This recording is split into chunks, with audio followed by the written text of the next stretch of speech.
nuyu di leen dalal jàmm ci plateau mi-journée bi fii ci Walfadjri ci ndoorte semaine bi nag ñi ngi am mbégte di dalal Habib Niang mooy responsable APR la fële ca Thiès nekk chef service départemental cadastre bu Guédiawaye nekkoon tamit président mouvement bi di ànd suxali Sénégal Habib Niang ñu ngi lay nuyu. sant naa maa ngi fay bu baax a baax si nuyu bi. ñu lay remercier bu baax si li nga wuy si sunu invitation. jërëjëf man te maa leen sant bu baax a baax di leen nuyu di leen ziar bu baax a baax. waaw da nga amoon benn mouvement nag tuddee woon ko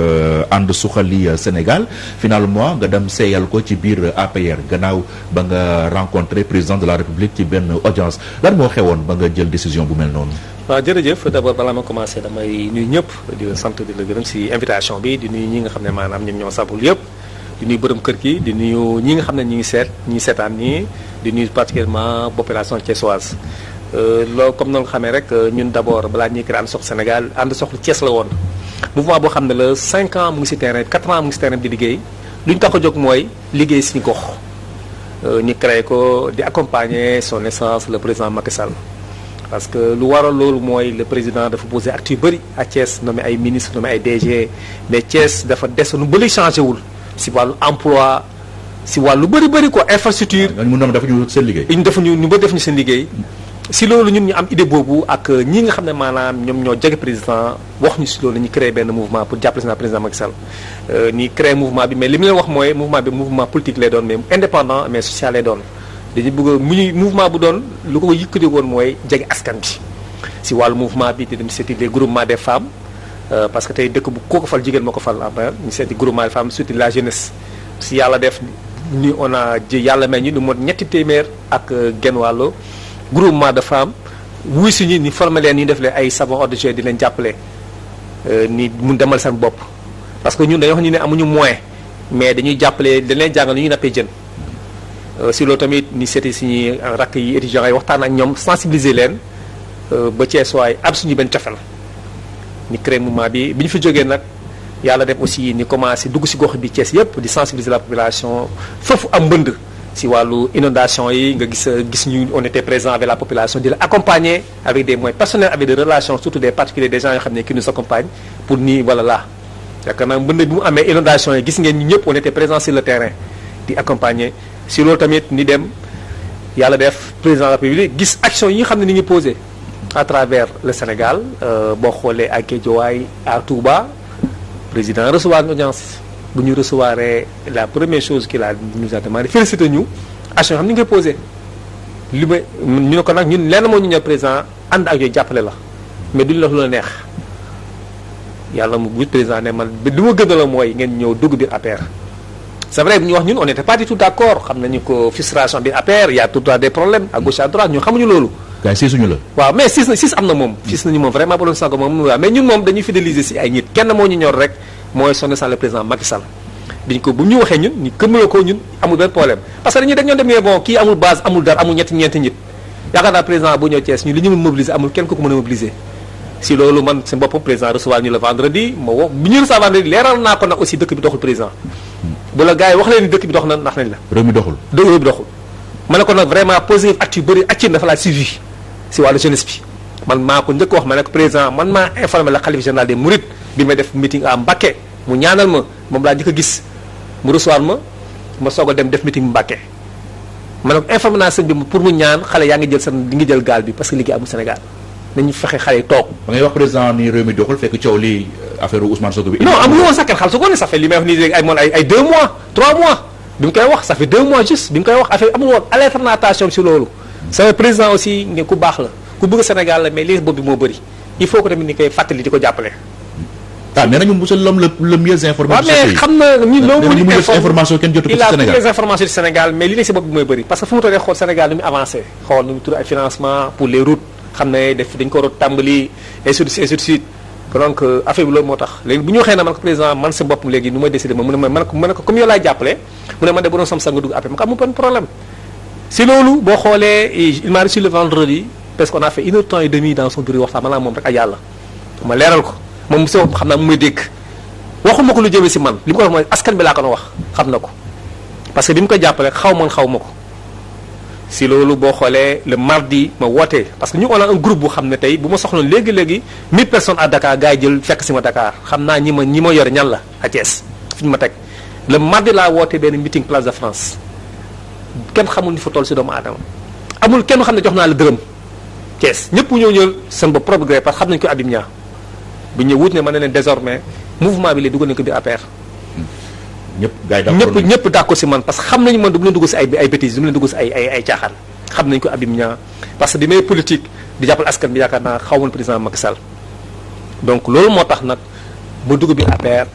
di ànd ak moom di ko jàppale. ak ñu fa fekk yëpp Thiès responsable APR yi. waaw xam nga Thiès yaa bu responsable APR bëri nañu fa lool mais ku nekk nag ñëw gën see dolli si. dolli si waa ñëpp xamante nañu Thiès parce que yaakaar naa ne man du ma dugg si ay détails mais ku si nekk rek na nga bay sa waar. man maa ngi base et puis aussi maa ngi félicité tamit ñu Idriss Seck bi tamit c'est quelque chose bien que man xaw ma ko je connais c'est xam naa ñu ko jege samay xarit nañu la preuve mooy sama tante bu mu génne àdduna ñoom ñëpp njëkk ñëw Dakar avant ay responsable APR di fa ñëw ñoom ñëpp njëkk teg tànk xaw ma leen sax loolu doon handicap ci yow donc parce que ñi ko sekkal c'est des politiciens yoo xam ni ay aguerris yow nga soog si ñëw dugg si mar à crocodile nga dugg en fait waaw mais li ma duggee mooy xam nga booy dugg dara booy dem arme da nga yor sa arme booy dem guerre da nga yor arme man bi ma ñëw APR indaal ma loxo neen dama yore sama base politique bu dëgër si Dakar si Sénégal laa mun a wax même si diaspora bi ñëw ma loxo neen APR pour laqatu APR dama yore sama base politique lu may def suba ba ngoon dama waxtaan ak sama gars yi démb rek gis ngeen ma le dimanche étudiants yi laa nekkaloon ak tous les amicales des étudiants de Thiès laa doon waxtaanal sensibiliser leen xam si ñu nekk chaque jour tout ce qui se passe dans les universités moi je suis au courant 24 heures sur 24 donc bi ma ñëw bi APR ñëw ma waxoon ne ma ñëw ak sama ay arme laa indaale bi APR arme yoo xam ne fu mu neex laa ko jëmale mais man sa arme yi kan laa ko jox so président Macky Sall laa ko jébbalu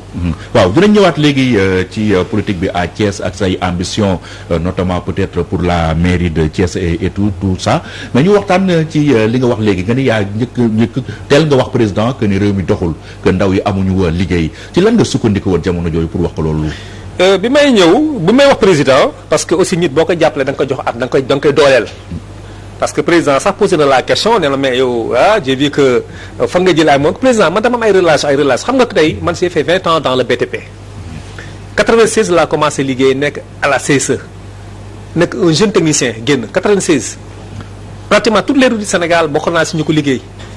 bi may ñëw au niveau de la direction des CARAS Dieuppeul Domaine 2008 fin 2008 laa ñëw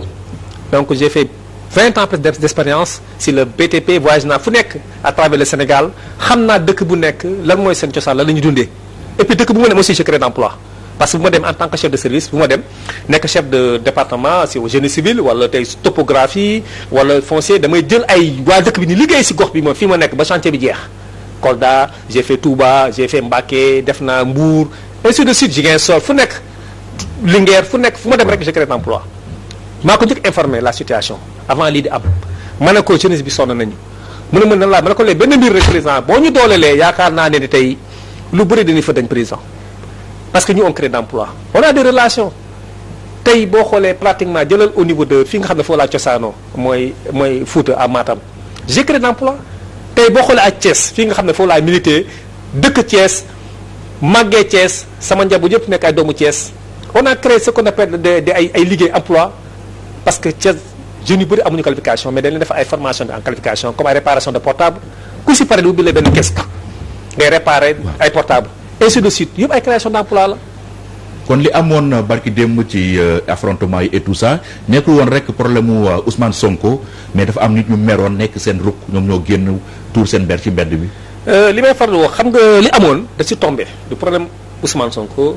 sama frère la. mënuñu ko si génne du moom parce que la preuve mooy du si génnee. xam nga nit bu amee mer Habib Niang nga am nga exemple nga mere ma dëgg kenn ñoo dem attaqué yow da ngay ñëw ànd ak moom attaqué ma mer la frustration la parce que si wàllu emploi le président a beaucoup fait nag si wàllu emploi mais il faut que ñii mun dénk ay ndombo tànk ñoom ñoo waral wax askan bi jege leen ku si nekk yaakaar naa ne tey defuñu ko il faut le dire tey ministre bu nekk gox bi nga dëkk tey boo fu liggéeyoon duñu egg fii ñun kees boo xoolee kees la moo fa nekk dawal ko Jakarta rek ma fa nekk ay jaaykatu café au moins ñun sax tànn nañ bi ñu ñëwee on a créé des petits emplois créé fa ay marchands ambulants jàppale ay boy di jaay ay di jaay maire yi ni jàppale leen si ñi ñuy def ay formation transformation ay céréales ni mën a jaay pour sauver seen bopp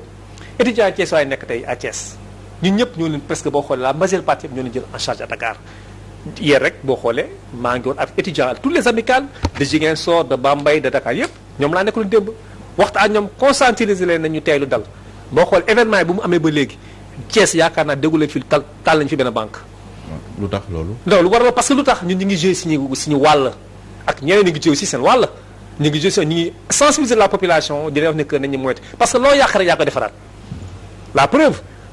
coow am na tey bu ñëwoon tey yàq ba pare nga encore nga mën a ñëwaat ngay jébbalu di balax fekk c'est trop tard dañuy éviter toujours médecin après la mort donc lii amoon yëpp ñu on avait sensibilisé l'autorité le président public pour dire que li il faut aussi tamit président dañu koy wax dëkk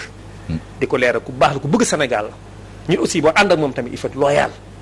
dafa mu métti nga bëgg a daw non non ça on le fait jamais il faut toujours aller jusqu'au bout. waaw parce que gars yi bari ñoo waaf de. non non mais ñoom ñu wax nañ leen force restera à la loi. non c'est pas une raison xam nga tàkkee ñëpp a waaf. waaw xam nga le problème qui se pose gis nga affaire boobu c'est des détails dañu ko teg à côté xam nga borom population moo sonn et puis aussi pour dire que le président public il a beaucoup fait parce que xoolal pandémie mu amee ba léegi xoolal dëkk bi mu ngi dox mais tey am na pays yu xam ne tey en France en Europe man je reçois bu ko defee des Sénégalais xam ne ñu ngi foofu dañu bëgg ñibbi si Sénégal ma ne boo leen ñibbi si ne fii amul yëpp entreprise yëpp def en France yëpp li ko waral mooy pandémie mu am mais sa yàlla mu ñu suturul Sénégal tey benn fonctionnaire musu toog benn fin de mois jotu salaire am président aussi mu ngi def lu mun donc ñun aussi dañ ko war accompagner jàppale ko lii nag erreur la yaakaar naa wax na ko nee na déglu na askan bi dégg nañu wax je vous ai compris. waaw est-ce que c'est pas tardif. non c'est pas 9 ans yi fi def yëpp waaw comprendre xam nga non comprendre na sax xam nga président day am confiance mën na am confiance si yow wala x mën a diw dénk naa la benn ndomba tànk mais ki mu dénk président pour moom yaakaar na yaa nga def li war fekk defoo ko président mënu gérer benn doomu aadama rek il a plus de 1000 choses des millions de choses dans sa tête c'est quelqu'un xam ne ki du nelaw guddi fu mu toog muy xool nan laay defee réew mi mu avancé mu ngi xool yëpp mais mu toog ñun ñoo ko war a jàppale parfois il prend des décisions yoo xam ne les gens ne respectent même pas ay décrets yoo xam ne gars yi ñu toog heure bu leen génne décrets yi wala ay bêtises toog instant mu ne ko non lii la fekk nag loolu amul il faut que ne loolu nag lii nag yàlla ma ko bëggal boppam moo tax mu teg ko fii moo tax xam naa lii nag yee na ko si lu bëri dina xam fu muy tegaat sa tànkam beneen yoon. tey est-ce que nécessaire na tey ñu delloosiwaat poste premier ministre. waaw kooku moom parce que gis nañu pëccëxoo bi amoon ci mbir mi ministre de l'intérieur wax jaar fële ministre des affaires étrangères wax jaar fële ki ministre de la justice moom mu génnee fële ca mboy ma. xam nga gouvernement aussi c'est un problème de coordination yaakaar naa ne président de la République pour coow bu amee yow gis nga tey moo tax waxam bi waxoon naa ko ñu bëri ay doomu aadama ñu bëri ma ne leen président bi wax rek day wax bi day fay c'est vrai que yéex na wax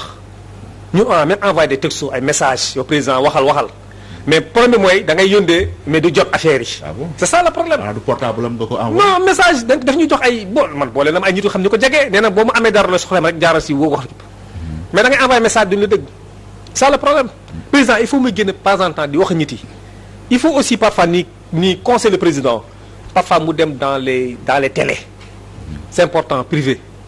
parce que tey bu dul woon dara tey ba ñu jàppee adversaire waaw mu ba jàpp bi kenn adversaire parce que gars yi ñoo ko jax si ku baax la ku bëgg réew bi la yaakaar naa ne tey fii ma toog ni tey le PDG président recevoir na ko bu ko recevoir moom li ñu ko mooy ku baax la ku bëgg Sénégal il faut que parfois le président osé wu même bu nekkee dans 10 minutes nga dem si benn plateau nga ñëw tey Walfadjri wax askan bi. waaw tey ñu ni par exemple président Macky Sall mooy invité du 20h de Walf. très bien ça c'est extraordinaire TFM voilà gannaaw suba nga dem fekkee si ñu ci grande démocratie. mais c'est ça gis nga bu ko defee wallaahi populaire parce que y a des gens xam ne Walf rek la ñuy déglu am na yoo xam ne TFM rek la ñuy déglu il faut aussi parfois les gens ñu jàpp ko si loolu et puis aussi tamit si wàllu communication tamit c'est important mu def communication à l'américaine chaque fin du mois même bu nekkee à 9 minutes ngay adresse askan bi wax les choses nii nga def c'est important. parce que loolu sax président war ko def c'est ces ministres ñi nga xam ne ñoom la jox doomu tànk ñoom ñoo war a dem si askan bi di def vulgariser ses connaissances bi ko def rek duñu fi egg. tey boo taxee di wax problème communication président day jaaxal Sénégal yu bëri ndax li ko wër ci ay journalistes ak ay experts en communication pratiquement mosul am ci benn régime fii ci Sénégal. waaw c'est vrai loolu am na vraiment tamit ñu ko wër aussi c'est des ñu xarañ nañu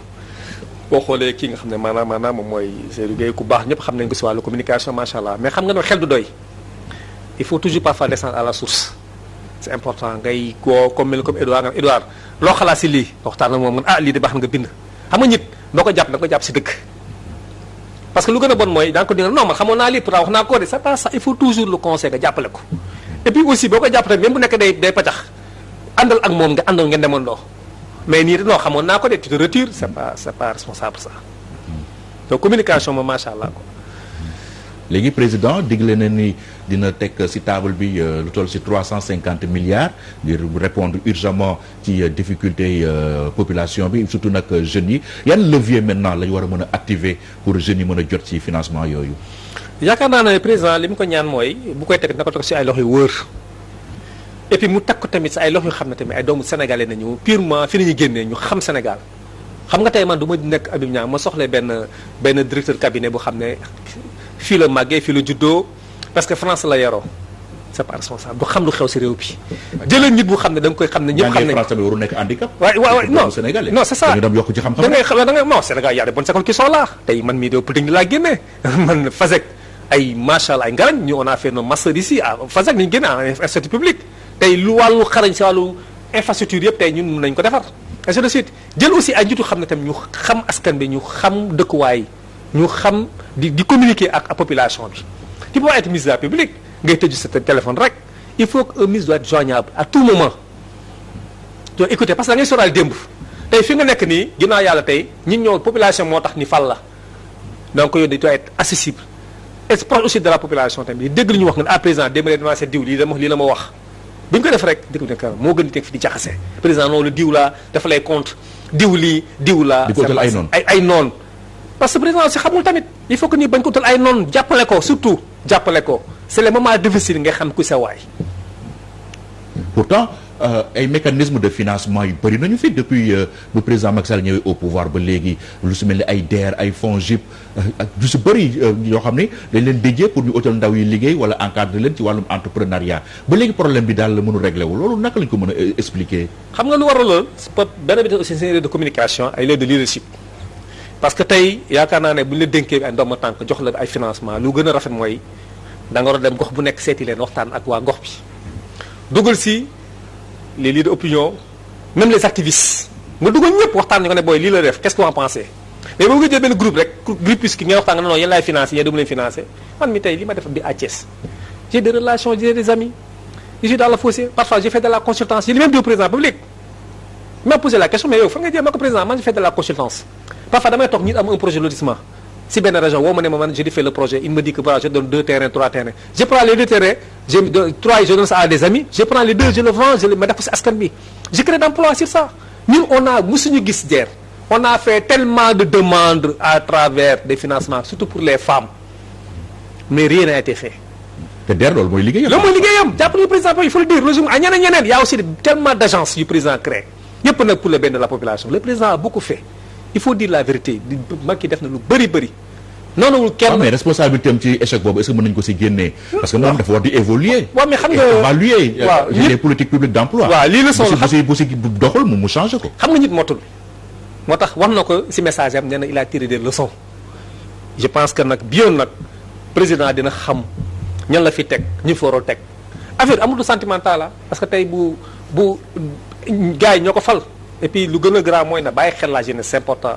56% de la jeunesse il y a tellement de jeunes qui ont des projets mais qui n'arrivent pas à faire ce projet à réaliser ces projets faute de moyens et si des jeunes yu xam ne seen financement rek c'est 500 000 francs pour pouvoir démarrer il kenn xam ne man dama bëgg a jënd benn gaal dama bëgg benn magasin cantine pour de réparer ay portable mais c'est de l'argent et puis tout le monde ne peut pas être dans l'administration il faut le dire pratiquement li may fàtte wax les administrateurs là qui sont les gens qui sont dans l'administration c'est les gens les plus pauvres ñu bari xamuñu loolu il faut ni jàppale askan Sénégal koo fi gis pratiquement dafa bëgg nekk ci bureau climatisé. non mënul nekk ça possible il faut les gens ñëpp mënul nekk. xam nga tey ñëpp affaire bay ay agricole man je crois pas ça Abdoulaye Wade il a fait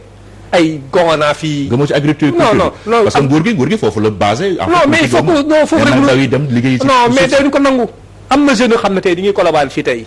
ñu ngi jaxaay tey boo ubbi leen tey financer leen tamit une manière de financer les gens ubbi leen benn kees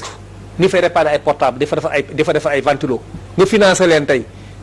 wala nga jël ay jeunes yoo xam ne nga ne damal jël benn bal foog nga jaay ça va régler beaucoup de choses xam nga jeunes li ñu bañ mooy gisuñu seen bopp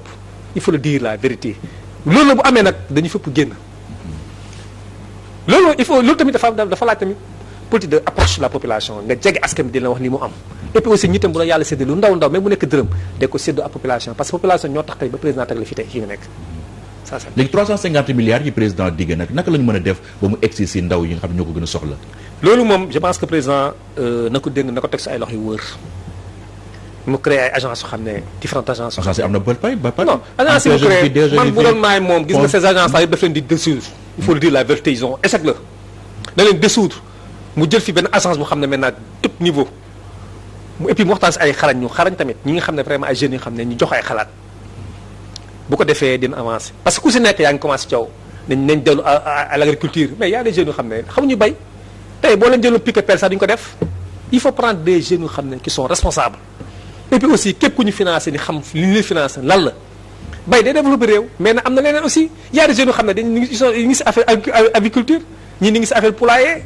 ñii ni ngi si wàllu transformation des trucs ñii ngi si wàllu restauration ñii ni ngi bëri leen ñii di ubbi des ateliers de mécanique moderne parce que tey ku ubbi atelier de mécanique da ngay embauché ay nit jàppale de 25 personnes nga leen di fay et puis aussi ku bëgg ubbi te benn télévision wala benn télé wala benn web ci embauche des gens loolu aussi dañ leen war a sóoraale si biir c'est important surtout aussi le web c'est important. léegi 3 ans yi dese président Macky Sall naka la mën a redresser la pente ci sa xalaat. li may wax mooy président bu jëlee loxoom bu jëlee ay jeunes dynamique am na nag ay jeunes dynamique yoo xam ne sénégalais xam nañ leen mu jox leen ay ndomba tànk je pense que le président ne va pas le regretter. gis nga 3 ans yi Sénégal dina toog ba saa ne président dolli ñu. ça je le dis. troisième mandat bi Sénégalais rek li jënti na ko. président d'accord nga ci loolu au moins. non xam nga président ko wax ni moom troisième mandat bul ko si wax man maa njëkk a taxaw ne bu président laajoon damay ànd ak moom mais comme ne buñ si wax man aussi boo nekk ak ndaw nit mu ne la bëgguma nga wax si lii lu mu mooy. topp si ndigal parce que kenn doo si wax ji waaw Sénégalais ils ont fait une pierre deux coups. non waaw nañu wax nañu problème troisième mandat. léegi lépp xam nga la problème troisième mandat mooy emploi des jeunes moom mooy problème troisième mandat bi et puis dañuy bàyyi coow bu bëri bii ay détails ndaw ay affaire viol nañu ko teg à côté dañu gérer bañ a polémique baaxu si réew li am na fii yàlla sudural nañu dañuy fexe maintenant poser des actes xam ne population mu ni liggéey ni fexe aussi ñu jàppale ñi nga xam ne maanaam dañ yàquli si ay biens ni fexe xool nan leen mën a jàppale ni mu reprendre les activités. alors ñu ñëw wax nag ci sa domaine wàllum foncier ak wàllum suuf ak coow li amoon ci ay quartier Thiès ay Mbour 3 Mbour 4 et tout ça ay nit doon fa tabax ñu ñëw toj seen i tabax et tout yow lan moo si doon sa xalaat ak coow li jamono ji fan la toll. waaw li may wax mooy gis nga yàlla dafa def bu coow bi di am yàgg na nag forêt bu xam ne dañ koo classé gars yi génn fa ay kenn xamul yaakaar naa ne population il faut dañu soxla dëkkuwaay y a beaucoup de Sénégalais qui sont là tey yore seen ay moyens bëgg tabax des projets amuñu fu ñu tabaxee projet bi man je connais beaucoup de Sénégalais ay ñoom Cheikh Gueye ni ngi fii c'est des Sénégalais kenn xamul leen yor ay xal macha allah bëgg créer des emplois mais amuñu fu ñu dañ leen war a accompagner ak ñeneen ni ngi fii je peux donner exemple ak ñoom Rassoul Karo ni ngi fii di créer beaucoup d'emplois xam nga la problème qui se pose mooy lan c'est-à-dire que affaire bi c'est une date qui date depuis 2006 forêt classée bi bu mu amee coow amassé li on laisse les gens en train de construire bu mu amee moi je suis courant en 2000 parce que comme on a créé le mouvement en 2000 fin parce que 2016 dañu créé le mouvement ñii nga xam ne maanaam ñoo dëkk ci environnement bi créé seen association di yëngatu ñoom ñoo ñëw seet si ma mais lorsque nous avons président gis nañu action ni ngay def ak Thiès à travers le Thiès on a besoin vraiment de votre appui quoi man nag du ma dugg say caaxaan man bon il ma di expliquer sa man non lii moom man moom xeex rek laa mun lu ma gis ñi lor ñi damay ànd ak moom ma ne kon là je vous dis une chose heureusement ça tombe bien parce que président day inauguré KMS 3 ma ne ko j'ai préparé des pancartes yi ma préparé comme man yàlla def na bi ma ñëwee maa ngi toog ci kaw si loge bi ma yore sama portable ma ne leen na ngeen taxaw on est venu à 4h30 du matin jour yaakaar naa ne ni ngi may télé yaa ngi nii duñu bàyyi ma fenn ce jour boobu j'ai mobilisé 52 cars ak le président public kii mu muy Abdou Mbow mii du ma bàyyi ma fenn vice président keroog laaj ko bi ma dajalee booy ma ne leen président bi commencé jël kaddu rek automatiquement na ngi pancarte avant loolu sax y a même des journalistes qui m'ont interpellé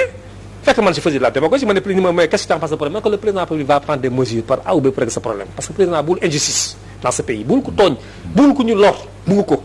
mais automatiquement bu président dugg see rek gars yi ngi banderole bi 2700 victimes projet Mbour 4 président a donné des instructions kilifa bu mag bu joxe instruction dañ ko war a respecté waaw mais kenn defuñu ko dara mais il doit prendre des sanctions sur ça c'est pas normal actuellement loolu tamit bokk na si frustration tamit jeunes yi génn est-ce que c'est que affaire buy am na jeunes yoo xam ne dañ jóge Thiès fu nekk ñëw ba Dakar pour lan pour renforcer gars yi affaire bi c'est pas Sonko de c'est des frustrés am na yoo xam ne ñoo tabax seen kër comme ay Tivaouane Peulh wala feneen regardez le cas de Cambérène on a trompé le président public il faut dire logiquement que le président fii dafa am ndox fekk y a rien du tout il y a des gens qui ont évité là-bas des milliards qui ont créé des milliers d'emplois là-bas te nga leen doy doole fi tabax parce que fii y a un problème c'est pas responsable. Il faut que le président parfois muy déglu ñi nga xam ne sont dans le c'est les professionnels du métier ñu koy aider sur côté boobu ñooñu nag boo leen jàppale ñoom ñooy financer les activistes financer les gens commencent à parler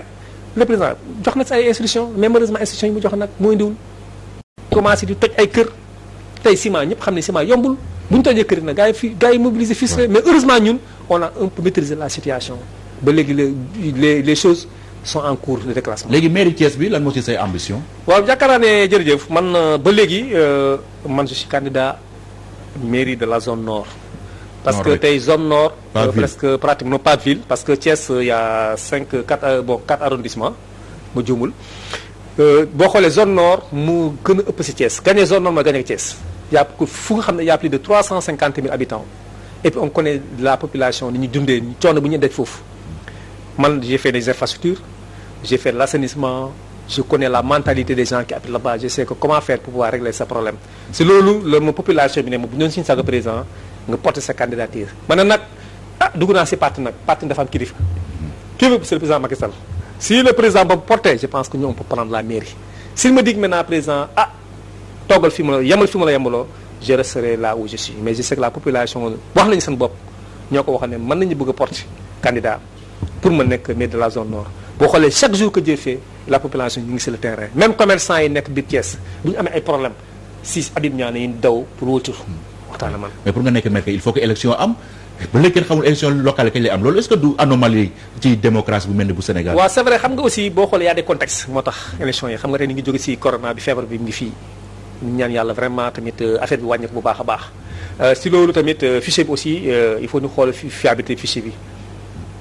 ñun fu ñu toll nii tamit on est derrière le président public. donc lu mu wax rek si loolu la ñuy toog di déglu. voilà merci beaucoup jërëjëf Habib Niang responsable APR ca Thiès chef de service départemental cadastre bu Guédiawaye ancien président du mouvement And Suxali Sénégal ñi lay gërëm bu baax. jërëjëf voilà.